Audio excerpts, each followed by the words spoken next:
So, hello everybody, and welcome back to the Managing Anxiety Summit. So, my name is still Shamash, and I am with the wonderful Andrew Johnson, who we've been friends with for quite a while now. But was Hey, it Shamash, thanks. Yeah, it must be 5-6 years 5-6 years? Yeah, 5-6 years at least. at least. Yeah, and I think we're not sure how we got in touch, but I was very aware of these fantastic guided meditations and visualizations that Andrew does, and a very popular app that he's developed. I remember you sharing the story with me of how you, when the iPhone 1 came out or something, you're like, oh, this app thing, I think that might be quite popular. And you started it back in the days when people didn't really know what an app was. Yeah. And you've been very, very popular. And our co-founder Vicky uses them almost every day to help her to sleep. So that's great. Testimonial there for you. It was nice. Thank you so much for joining us today, Andrew. I am absolutely delighted to be here. I just said to you before we went live there, I'm spending a great deal of my time at the moment in front of screens, and I'm really delighted to be here. Thanks for the invite. Thank you, Andrew. And I'll welcome you to kind of just introduce a little bit about yourself, and you're very free to show off as much as possible. So feel free. Really? Okay. Yeah, feel free to share, all the, because I know you've had, is it potentially millions of downloads or something with your audios? Yeah. So tell us about all that. All right. Well, my background, I was introduced to meditation in the 70s. And I never had a formal practice, but I really enjoyed sitting just eyes closed. And for some reason, it just ticked boxes for me, and I just kept at it. Although I never had a formalized training. But in the early 90s, after some changes in life and some things I was dealing with, I found hypnotherapy, and I trained as a clinical hypnotherapist. 94 into 95, so I'm now 25 years working as a therapist. Wow. And it changed my life completely. I find it difficult to remember what sort of person I was before that, but in the last quarter century has gone really quickly, which I guess means I've been enjoying myself. So fast forward a few years, most hypnotherapists have recordings, and I was seeing one-to-one clients. I started working with groups in a cancer centre. And from there, I started doing corporate work, a little bit of corporate work. In the days where you couldn't mention the word meditation or hypnotherapy, and I had never even heard of mindfulness at that point. But I was going in and teaching stress management and resilience. But in actual fact, when I look back, I was teaching people just to go within. So I'm still using the same techniques today, except I call it meditation or mindfulness. I had a range of recordings, as most hypnotherapists do, and I sold them in CD and MP3. And then, as you said, when the first iPhone came out and the App Store opened, I was contacted by a person who then became my business partner, Mike. So this is where I'm going to blow the trumpet. I normally don't say things like this, but yeah, go on. I'm going to do it. In January 2009, we released the world's first meditation app. Woo! You heard it here first, folks. This is the man. It was launched in Scotland. Was it Scotland? Between Scotland and Seattle. Oh. So my business partner's in Seattle. He built the app. I supplied all the content and did all the social media. And we then had sort of 10 years of releasing apps and building an audience with that. In the last 6 months, Mike and I have very amicably parted. He's concentrating on his legal business and his family, and I am, at the moment, I'm sort of restructuring the business and raising finance to rebuild all my existing apps and build new ones. But since then, I've got a ton of recordings as MP3s. I've made some of them free. I think there's more people needing help these days, and certainly in the last 2 weeks, things have changed drastically. So I've made 7 of my popular MP3s free and giving them away.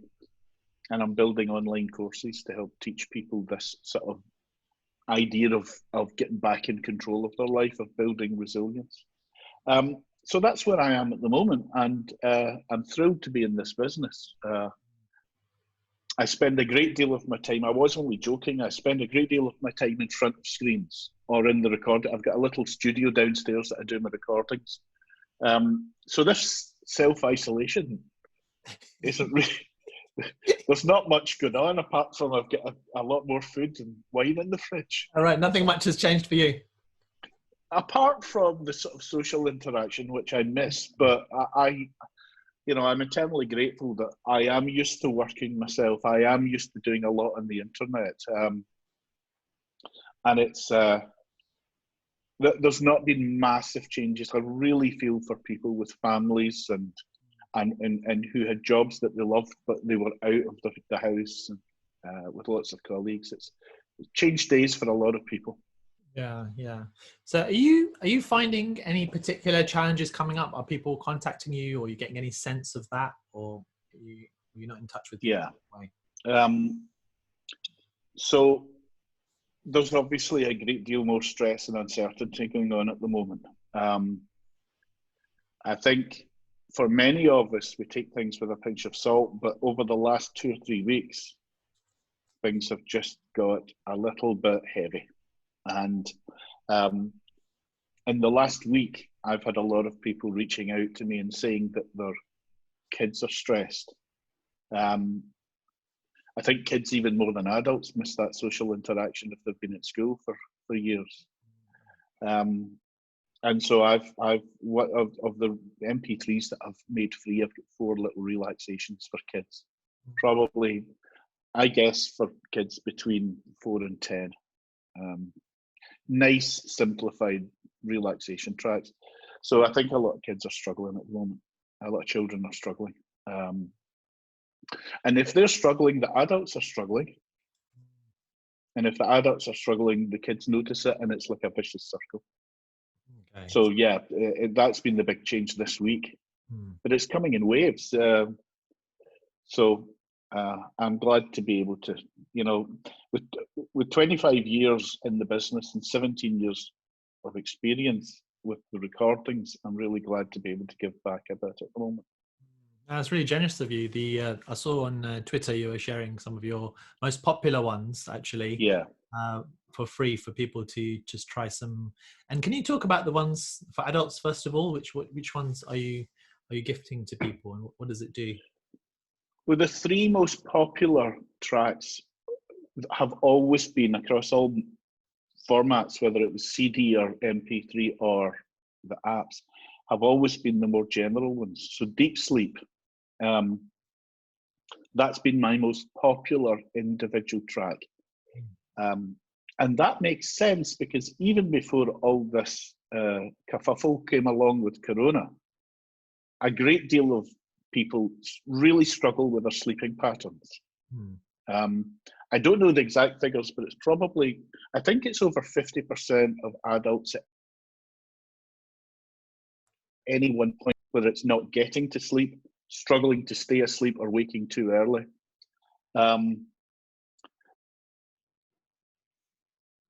So Deep Sleep really well because it just guides people into and helps them drift off to sleep. So that's a good one. And I've said for many years that it doesn't matter what's going on in your life, whether it's physical or emotional or whatever's going on. If you can get a good night's sleep, things are easier. Things are just easier. Then there's stress-free, which is simply just dealing with anxiety and building your resilience to anxiety. And then there's positivity, which I regard as a sort of good old pat in the back for most people. It's all about, seeing things from a different angle, not concentrating in your thoughts too much, just very general stuff. But what tends to happen is that a lot of people will use these recordings last thing at night and fall asleep during them. And the simple suggestions on the recordings, when repeated over a few nights, tends to start making a positive difference. So that's the 3 that are free at the moment. I asked my audience on a Facebook Live meditation this morning for some suggestions, and I've done that a few times with my audience. So this weekend I'm going to record a nice long meditation. Now I haven't really narrowed down the title of this yet, but it's a meditation for expanding your lungs, bringing in more oxygen, lung strength, I guess, connecting with your heart and boosting the immune system. And I think that's a pretty needed one at the moment.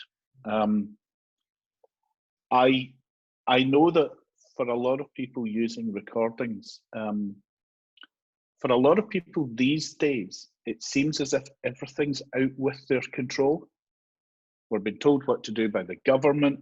We're being told what to do on the news. We seem to have less and less control over things that are happening in our life. But I think when people get something like the kind of training that you do, or the kind of recordings that I do, I think what's really important is that people get a feeling that they're a bit more in control. They're doing something positive for themselves.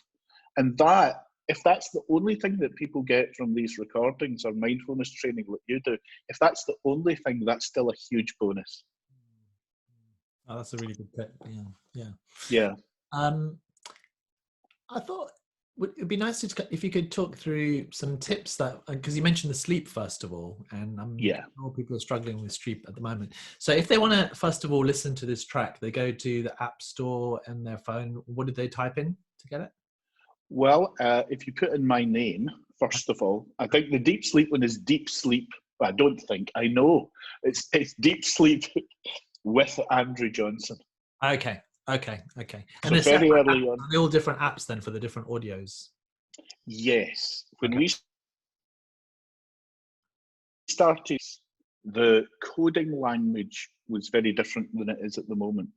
So we started building individual apps. It's only been in the last 4 or 5 years that subscriptions have come along, and the ability to build multi-tracks into apps and more complex apps. But we were releasing it. So the Deep Sleep, let me think, what's the advantages of listening on the app? You can repeat the sort of therapy part of it, so it can go on not for 30 minutes, it can go on for an hour and a half or 2 hours. It obviously doesn't end with an awakening part, so you just drift down into sleep. You can also play it, and I think this is really important for nighttime, you can play it screen off. Oh yeah. So there's no lights coming on, and when the app finishes, it doesn't keep burning through all your battery if it's not in charge. Someone also pointed out there, I saw a comment coming up, these tracks are also on Insight Timer, which is a free app you can download. Okay. Insight Timer has about 5,000 different meditation experts on it. Okay. That should be enough. And that should be enough. Yeah, that's enough for anyone. Need a few more. A lot of the recordings, I have to tell you, anyone that's listening into this, you need to meet Shamash in real life, because when did we meet in London? 3 weeks ago. Yeah. That was probably the last time I met someone, I think. I think me too. I'm glad it was you, because all you do is laugh. And we had such a laugh because we hadn't seen each other for 2 or 3 years. And all we did was laugh, which is great. It's lovely. Good to laugh. Yeah. But Insight Timer has a ton of recordings, including, I think, 25 of mine. There are some recordings that are ring-fenced for a subscription option. So Deep Sleep is available free on my website as an MP3 or a stream. It's on Insight Timer. It's on Google Play, Amazon Music, Apple Music. Oh my God. It's an app on the App Store. Unfortunately, one of the things that we can't do with the apps, and Apple and Google are both the same with this. I'd love to make some of the apps free. They're only $2 or $3. Mm. I'd love to make them free, but if you make them free, you lose all your reviews. Oh no, So don't do that. it just can't be done. That's why the MP3. I've got the MP3s being able to download and them in SoundCloud, so you can just click in the browser and listen. Yeah, no, that's very generous, and I hope if people do download it, that they check out your other stuff and give you some income for it too as well. So that'd be nice. In terms of what sort of tips would you have? So, okay, let's say someone's feeling really anxious at the moment, and many of us are at the moment because of all the changes and that sense of lack of control. They may download some of your apps to help them to sleep or help them with the anxiety. Yep. Any other kind of tips come to mind, or things that you would want to share with someone who's going through anxiety, a lot of anxiety at the moment? Well, first of all, the big one for me is stop watching the news. I understand that we all need to keep in touch. I do. We need to know what's going on. But if you think back to the Second World War, do you remember it, Shavash? I don't think you were there, were you? Yeah, no, I just missed it. You just missed it. Me too. Yeah. But if you think back, people were getting news 2 or 3 days later in a newspaper in black and white. And there was horrendous things going on. But there was this separation. True. And now we've got rolling news 24 hours a day in full colour with repetition. And I know how powerful positively repetition is. But my God, it's powerful negatively. And I know how easy it is to get caught up watching the news. So that's the first thing. Yeah. Set an intention to watch the news or check out the headlines once or twice a day for 5 or 10 minutes and pull away from it. Secondly, I would recommend, I don't know if this is the right word, but collating your streams on social media, curating them, narrowing them down, especially on Twitter. Twitter's an incredible tool. I've connected with so many wonderful people on Twitter, and I think it was Twitter that we connected on first of all, because I know that when you read your profile and it says author of Mindfulness for Dummies, I think, wow, enjoys curry. Finally, someone who speaks to me. Yeah, this is a man I want to get to know, and I think it was through Twitter. So I think I pinged you on Twitter, and you were like, "Yes, let's meet." So that was great.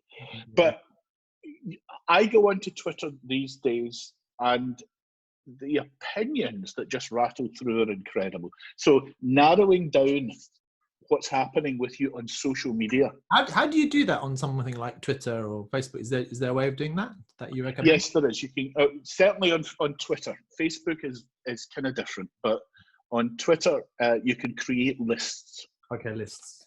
So I've got a general view of everyone I follow, and I can go onto that, but it can be overwhelming. And then I've got lists, and those lists are people. There's Edinburgh-based people, then there's mindfulness people, and then I've got a list called Great Tweeters, which are just people who put out good content. And it might be about the coronavirus, but it's from what I would find to be a very interesting perspective. And I think that's really important. Great. I think it's important to talk also to other people, to share information, but not talk too much about it. We've got to change the way we think about these things. Keeping a sense of humour is unbelievably important. If you've ever worked like I have with people in the emergency services, paramedics and nurses and doctors and fire brigade. You worked there, have you? Sorry? You worked in that field, have you? I've worked with, certainly in the NHS with nurses and accident and emergency, and done some stuff with paramedics in the past. Wow. But you start to realise they've got this absolutely dark, awful sense of humour where they're joking about some of the things they've seen and done. And then you realise that this is like a safety valve for them. That tension, that stress, that anxiety they've been carrying about with them, something needs to break it. And sometimes a bad or very inappropriate joke just breaks that. And you can't be stressed. Well, you can, but you can't really be stressed and laugh at the same time. Yeah. And I know that it's like a good stress, because I think stress in itself isn't a bad thing all the time, is it? So no, it's not. To transform it, doesn't it, a bit? Yeah. I mean, there's an awful lot of people out there, certainly in the emergency services, that what other people call stress, they would call the adrenaline that they need to get through the day. So, in my opinion, stress in the moment isn't necessarily bad. What's bad is not having the techniques to help you get out of that stress. Okay. So people will say to me, they'll say, I can't believe you get angry, or I can't believe you get stressed, and I can't believe you get this or that. And to feel these things is just human. We need to feel these things. Mm-hmm. The difference is that I think after the amount of training that I've done is that I can sort of recognize it a bit quicker, and I can come down from it a bit quicker. And I think that's the issue. We are all going to get stressed these days. It's having the alternative to it that's important, having the ability to switch off. And a lot of people do switch off, but they're maybe switching off with a couple of glasses of wine at night, or they're switching off with cigarettes, or they're switching off with shouting at the kids, or kicking the dog, or you know what I mean, all these unconscious processes that we do, eating the wrong types of food, etc., etc. It's nice to have positive. Yeah. I love all those tips. Wow. So we had less media, curating your own social media as well, Yeah. talking to others like we're doing, and hopefully others are doing as well, using sharing experiences. Sharing experiences and having a laugh, taking your mind off what's going on, and learning the techniques that I teach, that you teach, that there's so many resources out there at the moment. Yeah. Making sure that you find the right one for you. Yeah. So meditation, mindfulness, yoga, stretching, listening to music, doing the things that make us feel a bit better. Putting time aside to have the long shower, putting time aside to listen to the albums that you used to listen to 20 years ago, but you never thought you had the time to do. Going back to the hobbies that we all loved 20 years ago, but now we've got the time to do it if you're self-isolating. Reading the books, switching technology off. Not now at the moment, of course. not until the end of this webinar, but switching technology off. Yeah. So important these days. Yeah. What would you, I just want to touch on, you mentioned about control and how we're losing more and more control now. Yeah. Even with the government imposing these rules upon us, understandably to a certain extent, but there's less and less control. So would you say how these meditation techniques are something that gives us a sense of control? Is that what you're trying to say? Yes. It gives us a tool that we can use that has no side effects, that doesn't cost anything, and gives tremendous resources and resilience. I believe that one of the major problems that we have with technology is, and especially things like the news these days, but this has been going on for the last 10 or 20 years. You and I will both remember days where there was 3 channels on the television, that it didn't start till mid-afternoon, that it shut off at 11 o'clock at night, that sometimes the only thing you had to watch was the Open University. It's amazing how much that was not for dummies. No, and it's amazing how much I learned as a 6-year-old about trigonometry and quantum physics.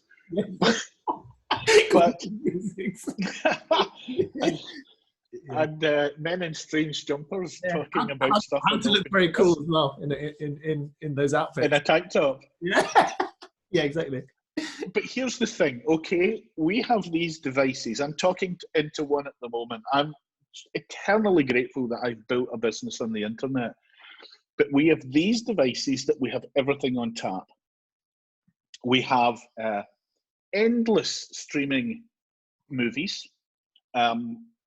Kids nowadays don't say, I'm waiting till next Thursday until there's a funny film on.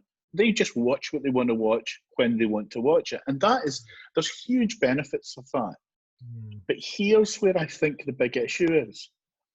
Because we are constantly entertained or constantly interrupted by technology, we have lost the ability that a generation or two back used to have. Boredom, daydreaming, rumination, all these things that people, they had more time going to and from work. They weren't constantly interrupted. And in that boredom, in that daydreaming, in that commute to work where there was nothing much going on, the mind would sort of settle down and would start to process things. And nowadays, what's happening is that there's no time that the mind is processing things. So people then go to bed at night and all the thoughts that they should have been thinking and processing, consciously or subconsciously, are coming up. And only then do they think, oh my God, why can't I get to sleep? So if for nothing else, in meditation or mindfulness, or just sitting and doing nothing allows us to connect more to that inner voice, that guiding voice that says you need to slow down, or you need to do more, or you're not following your passion, or you're eating the wrong stuff, or all of that. It's so easy to ignore that nowadays because we're being completely distracted. It also gives people an understanding of time, I believe. You used to see 10 or 20 years ago, you used to see people in a pub or a coffee shop, and one would get up to go and order or go to the toilet, and the other, more often than not, would pick up a cigarette and light a cigarette. Nowadays, it's very different. If you watch it, well, we can't do it now because all the pubs are shut, all the coffee shops are shut. But if you remember sitting there and you watch a couple of people, one gets up to go away to order something, the other, what do? Phone out straight away. And there's this, we have lost the ability to just be with ourselves. And meditation is, I think, the training on how to be with ourselves, how to sit with ourselves and watch what comes up and notice that it's repetitive and notice that it's trivial most of the time. And when we watch the thoughts and we step back from them, we get a realization of how much bull we're telling ourselves. How much of this is just old habits, old patterns. Yeah. Would you say that this skill is like more important now than ever because of the phone is available and the media and everything to kind of almost protect ourselves because it's so strong? I think it is. I'm aware of the irony that I use technology to deliver my audios. I'm aware of that. I think the fourth or fifth app that we released probably in 2010 or 11 was called Disconnect. And it was an app to break tech addiction. It's still there. Wow. And I thought, this is genius. This is going to get picked up by the world's newspapers.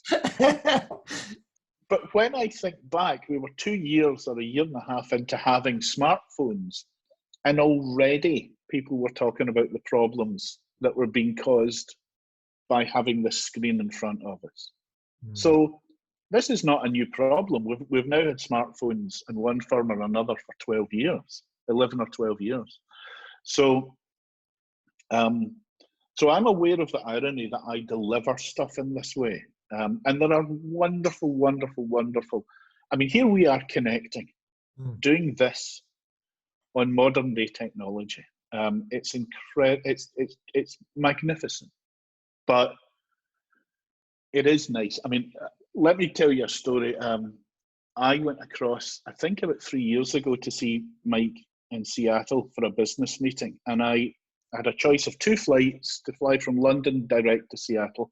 One was, I think, Virgin, and one was British Airways. Same time of the day, almost the same price, 10 or 12 pounds different, something like that. Virgin had free Wi-Fi, so I chose British Airways. Oh, wow. Because it's like you go in and you go, oh, bugger, no Wi-Fi, and then you think, well, this is quite good. And I knew that I would like that, so the phone was put in airplane mode, and I thought, this is great. Without WhatsApp, without watching rubbish on YouTube, without trying to do work. And I just watched some films, and I meditated, and I listened to some great music, and it was wonderful. And in fact, it wasn't 8 hours. I think it was 11 hours, something like that. So a long time. And then when I got off the plane, and when I got through customs and did what I needed to do and got an Uber into Seattle, I put my phone on, and only then did I realise that I'm not that important. There wasn't that many emails. I thought, this is going to be great. But there wasn't. And I guess what happened to me with that was I thought there is nothing that important that's happening. But even I'm really aware of continually checking my phone. But that's my business. That's where I am. Yeah. But I have another tip I would have is turn off all non-essential notifications on your phone. I think that's hugely important, rather than the ping, ping, ding, buzz, buzz, buzz. Yeah, turn off notifications. Yeah, I think that's a big one. We have an amazing thing. I don't know, I'm sure Android phones do it, but certainly the iPhone does it. That it has a do not disturb function, but it has an override. So you can create a list of people who override that do not disturb. So one of the reasons I never used to turn my phone off is that I want my parents to be able to contact me, especially nowadays. My 2 best friends, if they phone, I don't want to miss it. Yeah. But I can have my phone on do not disturb and know that these people will get through if they send me a text or send me a phone call. And that's a really nice thing to be able to do. Yeah. Yeah. Because to be fair, there's probably, for most of us, 3 or 4 or 5 people that we really don't want to miss a call from. And the rest, you can take that big deep breath and just put your phone on to do not disturb and realize that we are more important than getting continually disturbed. And then the good ego burst is when you turn it off again, you realize nobody else is contacting you anyway. No. Oh. Yeah. Really? I'm not that important. Andrew, one question that came up quite a lot, there's quite a few practitioners here as well, so people who help and support others. It could be parents, teachers, and they're wondering how can they help people with their anxieties at the moment. Anything come to mind from that perspective? Well, maybe by passing on some of these tips that you've been given and I've been giving. Yeah. What I've done on with these free meditations is that I've made them available to download as MP3s. I'm not even asking for email addresses.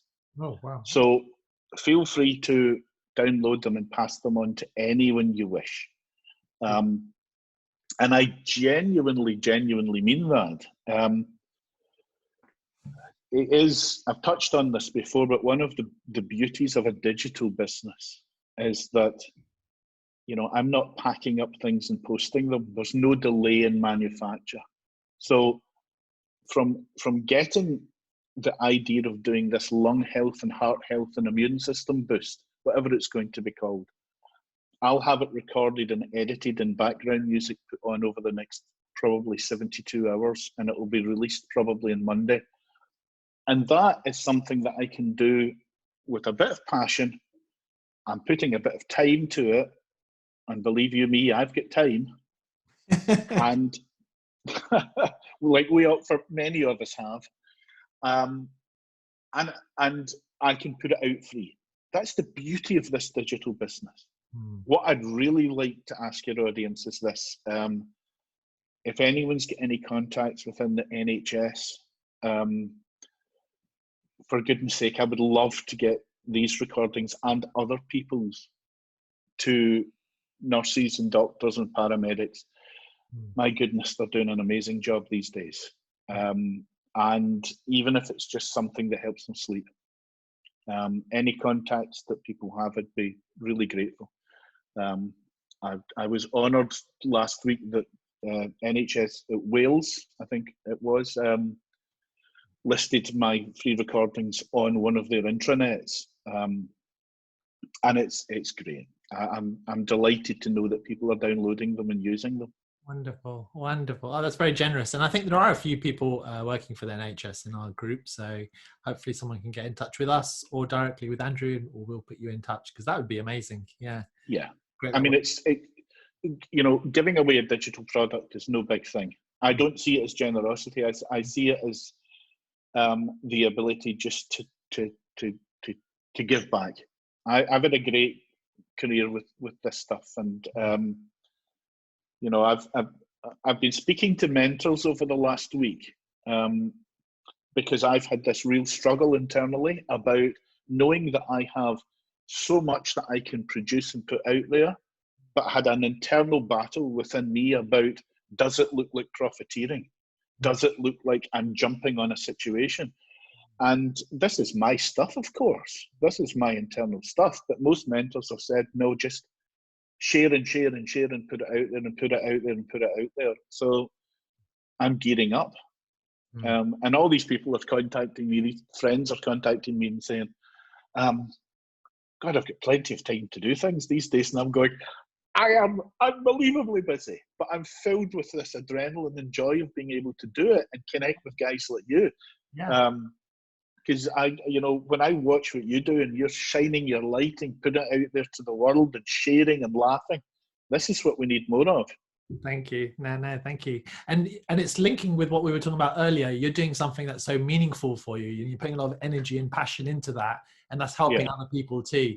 So this is an opportunity for, yes, we can get overwhelmed, but we can also use that energy and redirect it in a way that, how can we help others and make the world a better place through the anxieties that we've got. Yeah. I mean, I used to say to people jokingly, if I go, like today, here I am talking to you and I've got this energy burning inside me. I can feel my hands heating up. I feel this drive and this energy and I'm getting excited. But I now can't, if I was to go and record after this, I wouldn't be in the right mood. I would be too elevated. So I used to say to folk after business meetings or hearing that we had success with some of the apps, I need to go and lie in a dark room. And I used to joke about that. But I now realize that's what I need. Really? I need to not think. And it's different from meditation. So I will go and lie in my bed in a dark room with a face mask on just to cut out all light. And I'll lie there for maybe half an hour or an hour. And I might doze off and I might not. But that just seems to reset me. That's the link. Someone said this one. That's the link to my website. That's andrewjohnson.co.uk. That's the one. It's all there. Don't get the wrong Andrew Johnson, otherwise you might end up on some other website. Well, andrewjohnson.com is the disgraced ex-president. Okay, so yeah, you won't find definitely not me. You won't find deep sleep there. No, although if you read the text on the site, you might sleep. I'll tell you. Where was it? But that's what I need now. I've got a friend here who is in the creative industries, and he has a brain, I think, like mine, that just goes off in tangents all the time unless I rein it in. And he, in his working day, will go and play 1 or 2 hours of video games. Oh, wow. That's his I don't want to say it's a mindful practice, but I think you know what I mean. That's outlet. That's his creative outlet in a way. That's his reset button. Reset button for his brain. Control. While he's doing that, there's nothing else going on. He's just completely focused on that. I'm now aware my glasses are too big and they keep slipping down my face. But even your glasses are relaxed. Even my glasses are relaxed. Thank you. Yes. And but when he told me this, maybe 2 or 3 months ago, I thought, my God, that's what I do with the dark room. It's for no other reason than just resetting the brain. And I say this as someone who's been meditating on and off, mostly on, for 40 years. Wow. So we need to find the things that work for us. Exactly. The things that allow us to switch off completely. Without it, now, don't get me wrong. As you're probably aware, Shamash, I enjoy a nice glass of wine, especially with a meal. But there's a difference between enjoying a glass of wine and needing a glass of wine. You mentioned chocolate earlier. It's absolutely, you can relax too much, Asra. I'm seeing these things pop up here. There's a difference between enjoying a bit of chocolate and needing a bar of chocolate. A glass of wine is an unbelievable relaxer, but it's not good long term and it's not good in volume, just like chocolate. So just like many things. And I think both of those, and maybe some of the other things you mentioned, they're almost moments of pleasure, moments to connect with your senses with something that's pleasant, just for a little while, and allow yourself to enjoy that, maybe without guilt if you can. Yes, you've got to have the things that give you pleasure. So, and that's where I think that the techniques that you teach about mindfulness are so important, because a lot of the time we are eating something or we are drinking something and we're not aware of the process. So it's away before we notice it. And for a lot of people, the mindful act of having a glass of something or a bit of chocolate, or the mindful act of mindful conversation, gives us much more of a deeper appreciation of what's going on and the ability to connect with one another. I think that's hugely important. I have learned to, in the last year, to only eat when I'm eating. I mean, I'm not doing anything else. The television isn't on, the music isn't on, the phone's been switched off, and when I'm eating, I'm only eating. It's me and my thoughts, and my thoughts are generally about the food. That's such a nice tip, actually, for people to have a go at, even if you can do it just one meal a day, where you turn off all the media and even conversation with others and see if you can just have one. Even that can be quite soothing, can't it? Yes, and it can be soothing, but it can also be a challenge. But what's important for people to recognize is that if you're spending time in silence or in a meditative practice or just mindfully eating, the thoughts that come up, you'll either know, I need to deal with that, or that's repetitive. And when you notice the amount of repetitive stuff, you can start to step back from it and not give it the importance that you normally do, because you're being mindful about it. You're seeing it from a different observation point. You're becoming the observer of your thought, not the person that's caught up in them. Wonderful. And that's so important. And that's why the kind of techniques that you teach are so, so important. Mm-hmm. Wonderful. Well, maybe just the last kind of question, if you don't mind, is what would be, like, if you wanted to give someone new to this stuff, maybe just a short practice, like a minute or two, what would you recommend that they do? Is there some technique that comes to mind? Well, I think when it comes down to the simplest and the absolute cornerstone of meditation is just deeper breathing. Okay. Do you want to do a minute or two of it? Yeah. Why don't we finish with that? Because I'm aware of your time, so let's do a couple of minutes. But So if you're comfortable doing it, for all the people watching and listening, if you're comfortable doing it, just put your feet on the floor, and we'll just do 2 minutes. Put your feet on the floor. Take a nice, conscious in and out breath, and close your eyes. And I want you to put your dominant hand, the hand you write with, on your chest, and your non-dominant hand on your belly button, on the stomach. Now, even doing this in this position and making connection to your stomach and your chest slows us down, brings us into the moment a little more.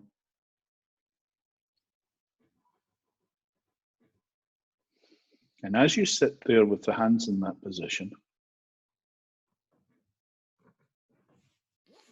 I'll guide your awareness to your breathing.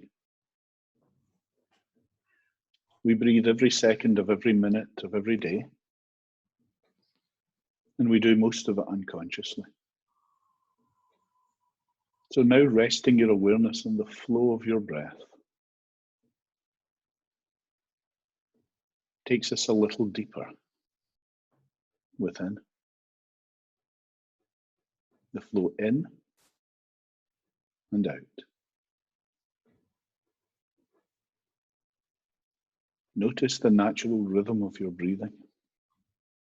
The flow in and down and up and out.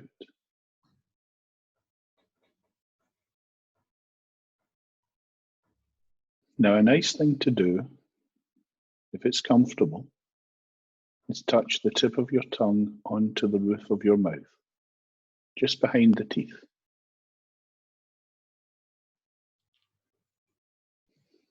And notice if that changes your awareness of the flow of your breathing.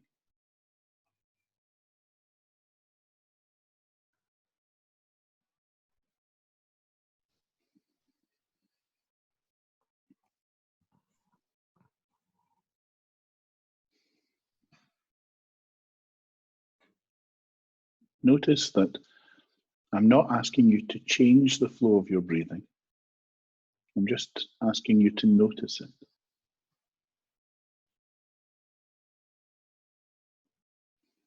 But even without changing anything, I want you now to become aware of the effect that your out breath has on the body.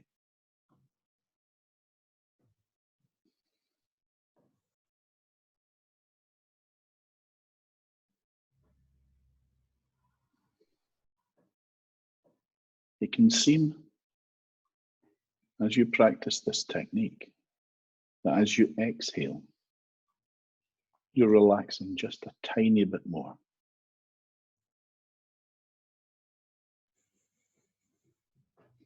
As if each out breath is ever so slightly loosening and softening.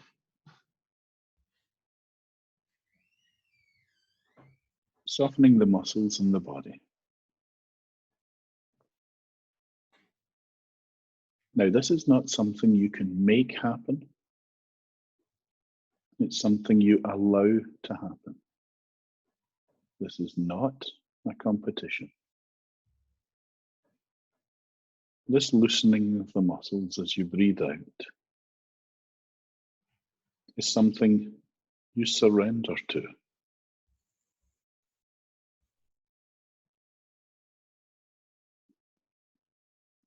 But if you want to help it along,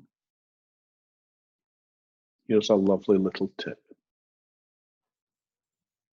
You can imagine the muscles relaxing as you breathe out. Take a few more breaths and imagine that as you exhale, the muscles in your body are just releasing.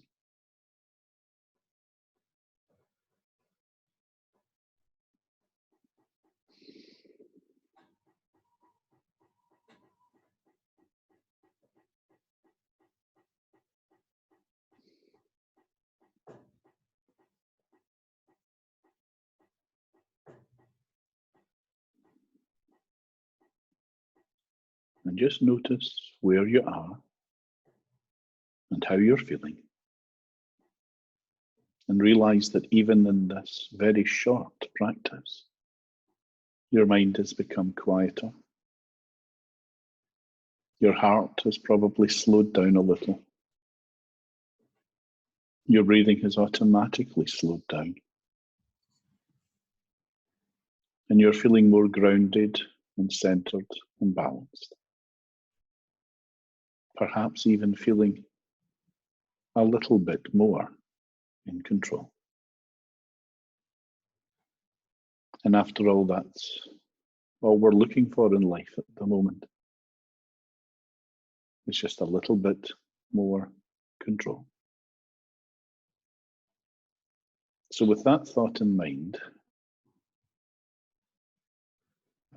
a level of control and peace of mind and relaxation of body, bring your awareness into your feet, stretch and move the feet and toes. Bring your awareness into your hands, stretch and move the hands and fingers. Take a deeper conscious breath in and out, an awakening breath. And you can open your eyes. Open your eyes and come back to the moment and have, just like Shamash, a nice, gentle stretch. Good. Welcome back. And as I say, I do a live meditation on Instagram and Facebook every morning. Okay. What time? 8 o'clock Facebook and 8:30 Instagram. All the social links are on my website. But I say every morning, I need this just as much as you guys. It gives me a routine. It gives me a way to connect. Yeah. And now I can't not do it. It's wonderful. It's wonderful. That was such a good guidance. Really, Oh, thank you. voice is so perfect for this. It's that lovely accent, and your deep voice is very grounding. So I'm not surprised that it's so popular, and I'm so grateful that you've shared it here as well. So hopefully a few more people. I'll copy this link. Thank you, Shamash. And eternal gratitude for knowing you and allowing you to, and you inviting me here. I'm so happy to be able to do it. It's been wonderful. And thank you to everybody else who's joined us as well. It's been nice to be together and to see your kind of comments coming up, the positive comments. Thank you, everyone. And I think Anne said she might be able to contact the NHS and help you to share that and support. Thank you, Anne. Any links would be wonderful. Great. Well, thanks, Andrew. I will share the link by email as well with everyone. andrewjohnson.co.uk, and check out his live meditations as well. Thank you. I'm away to lie in a dark room. Go and play some video games. Go and play some video games. Thank you. Thanks. Okay. Bye for now. Blessings.